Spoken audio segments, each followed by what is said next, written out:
Largest and smallest ಫ್ರ್ಯಾಕ್ಷನನ್ನು ಹೇಗೆ ಕಂಡುಹಿಡಿದು ನೋಡುವ. ಮೊದಲ ಲೆಕ್ಕ 3/7, 5/7, 2/7 ಅಂತಿದೆ. ಇಲ್ಲಿ ನಾವು ಅಬ್ಸರ್ವ್ ಮಾಡಬೇಕಾದ್ದು ಡಿನೋಮಿನೇಟರ್ ಸೇಮ್ ಇದೆ. ಆಗ ಏನು ಮಾಡಬೇಕಂದ್ರೆ ನ್ಯೂಮರೇಟರ್ನು ಚೆಕ್ ಮಾಡಬೇಕು. ಅಂದರೆ 3 ಇದೆ, 5 ಇದೆ, 2 ಇದೆ. ಇದರಲ್ಲಿ ಲಾರ್ಜೆಸ್ಟ್ ಯಾವುದು? 5 ಎನ್ನುವುದು ಲಾರ್ಜೆಸ್ಟ್. ಹಾಗೇನಾಗ್ತದೆ 5/7 ಎನ್ನುವುದು ಲಾರ್ಜೆಸ್ಟ್. ಸ್ಮಾಲ್ ಯಾವುದು? ಹಾಗಾದರೆ 3, 5, 2 ಎಲ್ಲಿ ಸ್ಮಾಲು? 2. ಆಗ 2/7 ಸ್ಮಾಲೆಸ್ಟ್.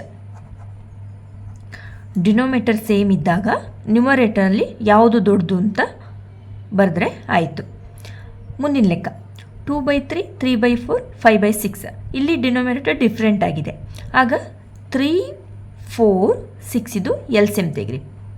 3 1 3, 4 ಆಗಿ ಬರ್ಕೊಳ್ಳಿ, 3 2 6,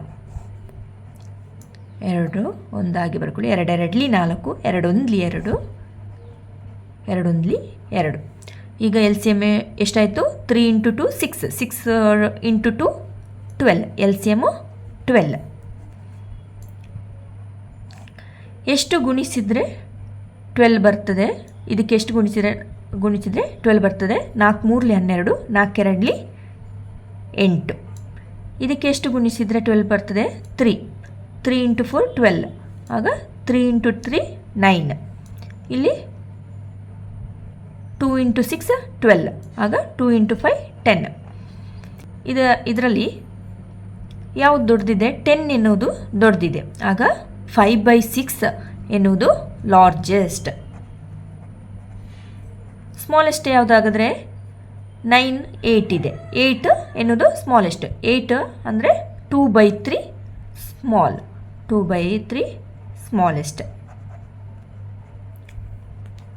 ಮುಂದಿನ ಲೆಕ್ಕ 5/8, 3/5 ಅಂತಿದೆ. ಈಗ ಇದನ್ನು ಏನು ಮಾಡಬೇಕಂದ್ರೆ 5/8 ಇದನ್ನು ಕ್ರಾಸ್ ಮಲ್ಟಿಪ್ಲೈ ಮಾಡಿ. 5 × 5, 8 × 3. 5 × 5 ಏನು? 25. 8 × 3 24. ಯಾವುದು ಜಾಸ್ತಿ? 25 ಎನ್ನುವುದು ಜಾಸ್ತಿ.